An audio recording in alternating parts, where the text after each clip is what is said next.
ட்ரேடிங்கை master பண்ணணுமா? இதில் ஒரு லைஃப் சேஞ்சிங் அமௌண்ட் ஆஃப் மணியை நீங்கள் ப்ராஃபிட் பண்ணணும்னா அதுக்கு முக்கியமான விஷயம் ப்ரைஸ் ஏன் இந்த மாதிரி மூவ் ஆகுது, இந்த பேட்டர்னில் மூவ் ஆகுது அப்படின்னு தெரிஞ்சுக்கணும். அதுதான் உங்களுக்கு மார்க்கெட் பயாஸை பற்றி சொல்லும். So smart money concept use பண்ணி அது எப்படி தெரிஞ்சுக்கிறது அப்படிங்கிறத டீட்டெயில்டாக பார்ப்போம். ட்ரேடிங்கில் மிகப்பெரிய ப்ராப்ளம் என்னன்னு தெரியுங்களா? மார்க்கெட் டைரக்ஷன் என்னன்னு தெரிஞ்சுக்கிறது தான். மார்க்கெட் டைரக்ஷன் தெரிஞ்சிருந்தா கட்டாயமாக ப்ராஃபிட் பண்ண முடியும். மார்க்கெட் டைரக்ஷன் தப்பாக இருந்ததுன்னா 99% நம்ம காசு தான் விடுவோம். அந்த 1% எப்படி ப்ராஃபிட் பண்ணுறாங்க அப்படின்னு பார்த்தீங்கன்னா, இந்த மார்க்கெட் மூமெண்ட் அப்படிங்கிற லாங்குவேஜை ப்ரிசைஸாக தெரிஞ்சு வச்சுருப்பாங்க. இந்த கோர்ஸ் மூலயமா நம்மளும் அந்த மார்க்கெட் மூமெண்ட்டை ப்ரிசைஸாக தெரிஞ்சுக்கிறதுக்கு ட்ரை பண்ணலாம்.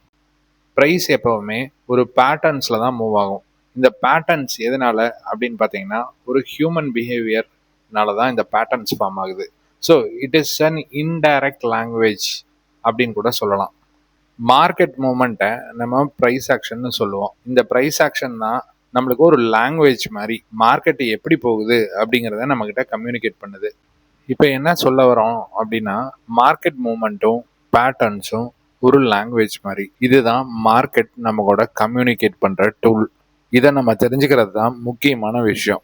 இப்போ இந்த மார்க்கெட் லாங்குவேஜை நம்ம தெரிஞ்சுக்கிட்டோம்னா அதுக்கப்புறம் ரேண்டமாக ட்ரேட் பண்ண மாட்டோம். நம்ம ட்ரேடிங் இன்கன்சிஸ்டண்ட்டாக இருக்காது. இன்ஃபர்மேஷனை பேஸ் பண்ணி மட்டும்தான் ஒரு ட்ரேட் எடுப்போம். அப்படிங்கும்போது ப்ராஃபிட் ஆட்டோமேட்டிக்காக வரும். So understanding the market language அப்படிங்கிறது ரொம்ப ரொம்ப முக்கியமான விஷயம். இப்போ மார்க்கெட்டோட லாங்குவேஜ் அப்படிங்கிறது என்னன்னு பார்த்தோம். அதை எப்படி லேர்ன் பண்ணலாம் அப்படின்னு பார்த்தீங்கன்னா, அதுக்கு ஒரு டூல் தான் ஸ்மார்ட் மணி கான்செப்ட். இந்த ஸ்மார்ட் மணி கான்செப்டில் ஒரு 6 முக்கியமான டாபிக்ஸ் இருக்குது. அது மார்க்கெட் ஸ்ட்ரக்சர், ரெண்டாவது லிக்விடிட்டி, அப்புறம் supply and demand, order blocks, fair value gaps, அப்புறம் டெய்லி பயர்ஸ். இந்த 6 விஷயத்தையும் நம்ம ஒவ்வொரு வாரம் ஒவ்வொரு எஜுகேஷ்னல் வீடியோவாக எக்ஸ்பிளைன் பண்ணுவோம். ஈச் அண்ட் எவ்ரி பிளாக் ரொம்ப ரொம்ப கிரிட்டிக்கல். இதில் இன்னைக்கு பார்க்க போகிற டாபிக் என்ன அப்படின்னு பார்த்தீங்கன்னா, மார்க்கெட் ஸ்ட்ரக்சர் அப்படிங்கிற முக்கியமான pillar of smart money concept. இதுதான் ஒரு most powerful tool of all technical analysis அப்படின்னு சொல்லலாம். ஏன்னா ஒரு மார்க்கெட் ஸ்ட்ரக்சர் எப்போ ஒரு புல்லிஷாக சேஞ்ச் ஆகுது, எப்போ ஒரு பேரிஷாக சேஞ்ச் ஆகுது, இல்லை எப்போ அக்யூமுலேட் பண்ணுறாங்க, எப்போ டிஸ்ட்ரிபியூட் பண்ணுறாங்க அப்படின்னு தெரிஞ்சாதான் நம்மளால ஒரு ப்ராப்பரான ட்ரேட் எடுக்க முடியும். மார்க்கெட் மூமெண்ட் ஒரு சைக்கிள் மாதிரிங்க. இதில் 4 ஃபேஸ் இருக்குது. அதில் ஃபர்ஸ்ட் ஃபேஸ் பார்த்தீங்கன்னா அக்யூமுலேஷன். அக்யூமுலேஷனுங்கிறது ஒரு ஸ்டாக்கோ இண்டெக்ஸோ ஒரு ரீசனபிள் ஒரு ஃபேர் ப்ரைஸில் ட்ரேட் ஆகிட்டு இருக்கும்போது நிறையா பேர் அதில் இன்வெஸ்ட் பண்ணுவாங்க. அப்படிங்கும்போது ஒரு பெரிய அக்யூமுலேஷன் அப்படிங்கிறது நடக்கும். இந்த அக்யூமுலேஷன் நடந்ததுக்கப்புறம் பார்த்தீங்கன்னா ஒரு செகண்ட் லெவல் ஆஃப் பையர்ஸ் வருவாங்க. அந்த செகண்ட் லெவல் ஆஃப் பையர்ஸ் வரும்போது ப்ரைஸ் ஆட்டோமேட்டிக்காக அந்த ஸ்டாக்குக்கோ அந்த இண்டெக்ஸ்க்கோ இன்க்ரீஸ் ஆக ஆரம்பிக்கும். அது புல்லிஷ் எக்ஸ்பான்ஷன் அப்படின்னு நம்ம சொல்லுவோம். அந்த புல்லிஷ் எக்ஸ்பான்ஷன் முடிஞ்சதுக்கப்புறம் பார்த்தீங்கன்னா ஒரு சர்டன் ஸ்டேஜ் ஹையர் ப்ரைஸ் இருக்கும். அந்த fair value price of stock or index அப்படிங்கிறது இருக்காது. ப்ரைஸ் கம்பேரிட்டிவாக ஹையராக இருக்கும். அப்போது செல்லிங் தான் நிறையா நடக்கும். இதை நம்ம டிஸ்ட்ரிபியூஷன் அப்படின்னு நம்ம சொல்லுவோம். இது மேக்ஸிமம் இந்த சைடு வேஸ் அப்படிங்கிற மாதிரி போவாங்க. அதுக்கப்புறம் பார்த்தீங்கன்னா ஒன்ஸ் அந்த ப்ரைஸ்க்கு பையர் இல்லை அப்படிங்கும்போது பிஆர்எஸ் எக்ஸ்பான்ஷன் அப்படிங்கிறது நடக்கும். இது என்ன அப்படின்னு பார்த்தீங்கன்னா, கம்மியான ப்ரைஸ்க்கு விற்கிறதுக்கு ட்ரை பண்ணுவாங்க. அப்போ மார்க்கெட் கீழே வரும், இல்லை ஸ்டாக் கீழே வரும். இது பியரிஷ் எக்ஸ்பான்ஷன். இதுக்கு அடுத்த சைக்கிள் எகெயின் அக்யூமுலேஷன். இப்படி தாங்க மார்க்கெட் மூவ் ஆகும். இப்போ நம்ம பார்த்த சைக்கிளை கிராஃபிக்லாம் பார்க்கலாங்க. ஒரு ஸ்டாக்கோ ஒரு இண்டெக்ஸோ ஒரு ஃபேர் வேல்யூ ப்ரைஸில் ட்ரேட் ஆகும்போது அக்யூமுலேஷன் ஃபேஸ் நடக்குங்க. அது முடிஞ்சதுக்கப்புறம் பார்த்தீங்கன்னா ஒரு ஹை கிரியேட் பண்ணுவாங்க. அந்த ஹைலேருந்து ஒரு சின்ன ப்ராஃபிட் புக்கிங் வரும். அப்போது ஒரு லோ கிரியேட் ஆகும். இதுலேருந்து ப்ரீவியஸ் ஹை கட் பண்ணி பிரேக் பண்ணி மேலே போகும்போது தான் நம்மளுக்கு ஒரு நியூ ஹையர் ஹை ஃபார்ம் ஆகும். அதுக்கப்புறம் ஒரு ஹையர் லோ. இந்த நியூ ஹையர் ஹை ஃபார்ம் ஆகும்போது இந்த ப்ரீவியஸ் ஹையை பிரேக் பண்ணி மேலே போகிறாங்க இல்லைங்க, இதை பிரேக் ஆஃப் ஸ்ட்ரக்சர் அப்படின்னு சொல்லுவோம். இந்த பிரேக் ஆஃப் ஸ்ட்ரக்சர் நடக்கும்போது நம்ம இந்த இடத்துல லாங் போகிறதுக்கு ட்ரை பண்ணலாம். அப்புறம் ஒரு நியூ லோ ஃபார்ம் பண்ணுறாங்க, அது ஹையர் லோவாக இருக்கும். இந்த இடத்துலையும் நம்ம ஒரு லாங் போகிறதுக்கு ட்ரை பண்ணலாம். அதுக்கு மினிமம் டார்கெட் பார்த்தீங்கன்னா இந்த ப்ரைஸ், இந்த ஹை ப்ரைஸ் வரைக்கும் போகலாம். ஓகேங்களா? ஸோ இது வந்து புல்லிஷ் எக்ஸ்பேன்ஷன் ஃபேஸ் அப்படின்னு சொல்லுவோம். இந்த ப்ரைஸை பிரேக் அவுட் பண்ணிட்டு ஒரு நியூ ஹை ஃபார்ம் பண்ணாங்க. அதுக்கப்புறம் என்ன ஆகுது அப்படின்னு பார்த்தீங்கன்னா மார்க்கெட்டு ஒரு கன்சாலிடேஷன் ஃபேஸ்க்குள்ளே போகுது. இந்த கன்சாலிடேஷன் ஃபேஸ்க்குள்ளே போகும்போது நம்மளுக்கு இந்த லோவை பிரேக் பண்ணுற வரைக்கும் இது பேரிஷ் மார்க்கெட்டாக மாறாது. இதுக்குள்ள இதுதான் லோ, இதுதான் ஹை, இந்த ரேஞ்ச்குள்ள கன்சாலிடேட் ஆகுது. அப்படிங்கும்போது நம்ம ஒரு சைட்வேஸ் மார்க்கெட்டாக இதை கன்சிடர் பண்ணணும்.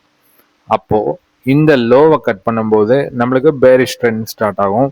இல்லை இந்த ஹையை திருப்பியும் கட் பண்ணும்போது அந்த புல்லிஷ் எக்ஸ்பேன்ஷன் வந்து கண்டினியூ ஆகும். ஸோ இது வந்து ஒரு ரேலி, அப்புறம் ஒரு பேஸ் ஃபார்மேஷன். அந்த பேஸ்க்கு அப்புறம் திருப்பியும் இன்னொரு புல்லிஷ் ரேலியும் கொடுக்கலாம். இல்லை ப்ரைஸ் வந்து பிரேக் டவுன் பண்ணிட்டு கீழே வந்து ஒரு பேரிஷ் எக்ஸ்பேன்ஷன் அப்படிங்கிற சைக்கிள்குள்ளேயும் போகலாம். ஓகேங்களா? ஸோ நம்மளுக்கு இதில் முக்கியமாக தெரிஞ்சுக்க வேண்டிய விஷயம் அப்படின்னு பார்த்தீங்கன்னா இங்கே பிரேக்அப் ஸ்ட்ரக்சர் அப்படின்னு நம்ம சொல்கிறோம் இல்லைங்க, அதுதான் அது ஃபர்ஸ்ட் பாயிண்ட். ஒரு ப்ரைஸ் வந்து ஒரு ஹையை கிராஸ் பண்ணி இன்னொரு ஹை வைக்கும்போது ஒரு நியூ ஃபார்மேஷனுக்கு போகுது. ஒரு ஹையர் ஹை ஹையர் லோ அப்படிங்கிற ஃபார்மேஷனுக்கு போகும்போது அதுதான் பிரேக்அப் ஸ்ட்ரக்சர். இந்த சுச்சுவேஷனில் இருக்கும்போது நம்ம புல்லிஷ் எக்ஸ்பேன்ஷன் ஃபேஸில் இருப்போம். நம்ம கால் சைடில் நிறையா கான்சென்ட்ரேட் பண்ணலாம். அப்புறம் கன்சாலிடேஷன் ஃபேஸில் இருக்கும்போது பார்த்தீங்கன்னா ப்ரைஸில் பெரிய மூமெண்ட் இருக்காது. ஒரு ரேஞ்ச் பவுண்டு மார்க்கெட்டாக இருக்கும். இது சைடுவேஸ் மார்க்கெட். இந்த மாதிரி சைடுவேஸ் மார்க்கெட் இருக்கும்போது அது ஆப்ஷன் செல்லர்ஸ்க்கு தான் பெஸ்ட் மார்க்கெட். ஏன்னா ஆப்ஷன் டிகே ஆகும், ஐவியும் பெருசாக ஹையராக இருக்காது. அதே மாதிரி விக்ஸ் பார்த்தீங்கன்னா அந்த டைமில் கம்மியாக இருக்கும். ஸோ இது வந்து sideways market. Last October, November, December அந்த டைமில் பார்த்தீங்கன்னா இந்த மாதிரி ஒரு சைட்வேஸ் மார்க்கெட் மாதிரி இருந்தது. அப்போது ஆப்ஷன் செல்லர்ஸ்னால பெரிய ப்ராஃபிட் பண்ணியிருக்க முடியும். ஓகேங்களா? இந்த கிராஃபிக்கல் எக்ஸ்பிளனேஷனில் தெரிஞ்சுக்க வேண்டியது முக்கியமான விஷயம் என்ன அப்படின்னு பார்த்தீங்கன்னா ஒரு பிரேக்அப் ஸ்ட்ரக்சர் எந்த மாதிரி நடக்குது அப்படின்னு தெரிஞ்சுக்கணும். அப்புறம் இந்த ஹையை கிரியேட் பண்ணது பார்த்தீங்கன்னா இந்த லோலேருந்து தான். அப்படிங்கும்போது இந்த லோவை கட் பண்ணும்போது தான் நம்மளுக்கு சேஞ்ச் ஆஃப் கேரக்டர் அப்படின்னு நம்ம சொல்லணும். அந்த சேஞ்ச் ஆஃப் கேரக்டர் அப்படிங்கிறது என்னன்னு பார்த்தீங்கன்னா ஒரு ஃபேஸ்லேருந்து இன்னொரு ஃபேஸ்க்குள்ளே போகிறதுக்கு பேர் தான் நம்ம சேஞ்ச் ஆஃப் கேரக்டர் அப்படின்னு நம்ம சொல்லுவோம். இந்த கன்சாலிடேஷன்லேருந்து பேரிஷ் எக்ஸ்பான்ஷனுக்குள்ள இந்த லோவை கட் பண்ணும்போது போகுங்க. ஓகேங்களா? அதுக்கு முன்னாடி ஃபார்ம் பண்ணுற ஒரு ரேஞ்ச்குள்ளே இருக்கிற ஒரு லோவோ ஹையோ அது பிரேக் டவுனோ பிரேக் அவுட்டோ கிடையாது அப்படிங்கிறத கிளியராக மைண்டில் வச்சுக்கோங்க. ஏன்னா இந்த மாதிரி இடத்துல தான் நம்ம ட்ரேடை வந்து ஒரு பேனிக்காக ஆப்போசிட் சைடில் எடுப்போம். அதுங்காட்டி இந்த ரேஞ்சுங்கிறது முக்கியம். இந்த ரேஞ்சை மார்க் பண்ணி வச்சுருந்தோம்னா இந்த ரேஞ்சை கட் பண்ணும்போது மட்டும்தான் நம்ம ஆப்போசிட் சைடில் ட்ரேட் எடுக்கிறதுக்கு ட்ரை பண்ணணும். ஓகேங்களா? ஸோ நம்ம பிரேக்அப் ஸ்ட்ரக்சர்னா என்னன்னு பார்த்தோம், கன்சாலிடேஷன் என்னன்னு பார்த்தோம், எது பிரேக் டவுன் கிடையாது, எது பிரேக் டவுன் அப்படிங்கிறதையும் பார்த்தோம். ஓகேங்களா? ஸோ அடுத்தது பார்த்தீங்கன்னா நம்ம ரியல் எக்ஸாம்பிள் அப்படிங்கிறத ஒன்று பார்த்துருவோங்க. இப்போ இந்த கான்செப்டை நிஃப்டியோட சார்ட்ல பார்க்கலாங்க. நிஃப்டியில் செப்டம்பர், அக்டோபர் அந்த ட்ரேடிங் டைமில் என்ன ஆயிருக்கு அப்படிங்கிறத பார்ப்போம். September first week or August எண்டில் பார்த்தீங்கன்னா ஒரு கன்சாலிடேஷன் மாதிரி ஒரு ஃபேர் வேல்யூ ப்ரைஸில் கன்சாலிடேட் ஆகிருக்காங்க. இது வந்து ஒரு டவுன் ட்ரெண்டுக்கு அப்புறம் ஒரு கன்சாலிடேஷன் போயிருக்கு. ஓகேங்களா? இதை வந்து அக்யூமுலேஷன் அப்படின்னு நம்ம சொல்லலாம். இந்த ஏரியா ஒரு அக்யூமுலேஷன் அப்படிங்கிற மாதிரி நம்ம சொல்லலாம். இந்த அக்யூமுலேஷனுக்கு அப்புறம் என்ன ஆயிருக்கு அப்படின்னு பார்த்தீங்கன்னா ஃபர்ஸ்ட் டைம் ஒரு ஹை கிரியேட் பண்ணுறாங்க. அந்த ஹை எப்படின்னா இந்த ப்ரீவியஸ் லோயர் லோ ஃபார்மேஷனில் இருக்கிற ஹை மேலே ஒரு ஹை கிரியேட் பண்ணுறாங்க. அதுக்கப்புறம் ஒரு லோ, இந்த லோக்கு அப்புறம் பார்த்தீங்கன்னா ஒரு புது ஹை வைக்கிறாங்க. இந்த இடத்துல நம்மளுக்கு ஒரு பிரேக் ஆஃப் ஸ்ட்ரக்சர் அப்படிங்கிறது கிடச்சிச்சு. ஏன்னா ஒரு ஃபர்ஸ்ட் ஹை, அந்த ஃபர்ஸ்ட் ஹைக்கு மேலே இன்னொரு ஹை கிரியேட் பண்ணியாச்சு. அப்படிங்கும்போது அடுத்தது பார்த்தீங்கன்னா ஒரு ஹையர் லோ வருது. இந்த ஹையர் லோ வந்ததுக்கப்புறம் திருப்பியும் பார்த்தீங்கன்னா ஒரு நியூ ஹை இந்த இடத்துல கிரியேட் பண்ணுறாங்க. இது ஃபர்ஸ்ட் ஹை, அதுக்கப்புறம் இது வந்து higher low, second higher high, second higher low, அதுக்கப்புறம் தேர்ட் ஹையர் ஹை. இப்படி வரும்போது இந்த இடத்துலையே நம்ம ஒரு பொசிஷனலாக ஒரு லாங் ட்ரேட் கூட எடுத்துருக்க முடியும். இங்கிருந்து பார்த்தீங்கன்னா மார்க்கெட் ஆல்மோஸ்ட் ஒரு 700 பாயிண்ட்ஸ் ஒரு மூமெண்ட் கொடுத்துருக்காங்க. ஆல்மோஸ்ட் ஒரு 10 நாளில் இந்த ட்ரேடை வந்து நம்ம ஒரு லாங் போயிருக்கலாம். ஓகேங்களா? இப்போ அடுத்த ஃபேஸ் என்ன இருக்கு அப்படின்னு பாருங்க. இந்த ஹை பாயிண்ட் ரீச் பண்ணதுக்கப்புறம் பார்த்தீங்கன்னா ஒரு கன்சாலிடேஷன் மோடில் மார்க்கெட் மாறிடுச்சு. ஓகேங்களா? இது வந்து ஒரு ரீசன்ட் ஹை. இந்த இடத்த நம்ம ஒரு ஹைன்னு வச்சுக்கலாம். ஓகேங்களா? அதுக்கப்புறம் ப்ரீவியஸ் லோ பார்த்தீங்கன்னா இந்த ஹையை கிரியேட் பண்ண லோ பார்த்தீங்கன்னா இந்த லோ தான் அந்த ஹையை கிரியேட் பண்ணாங்க. மார்க்கெட் வந்து இதுக்குள்ள ஒரு கன்சாலிடேஷன் மோட்ல இருக்கு. எப்போ இந்த பாயிண்ட்டை நம்மளுக்கு கட் பண்ணுறாங்களோ, இந்த ஹையை கிரியேட் பண்ண லோவை கட் பண்ணுறாங்களோ, அப்போ தான் நம்ம சேஞ்ச் ஆஃப் கேரக்டர் அப்படின்னு நம்ம சொல்லுவோம். இந்த சேஞ்ச் ஆஃப் கேரக்டர் வந்ததுக்கப்புறம் மார்க்கெட்டை நம்ம ஷார்ட் பண்ணியிருந்தோம்னா இந்த இடத்துலையும் ஒரு ஆல்மோஸ்ட்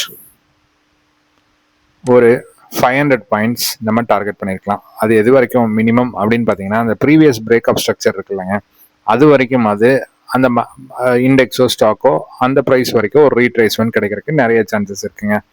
ஓகேங்களா? ஏன்னா இந்த ஏரியாவில் தான் நம்மளுக்கு பையர் ஜோன் இருந்தாங்க. அந்த பையர் ஜோன் வரைக்கும் வரக்கு நிறைய சான்சஸ் இருக்கு.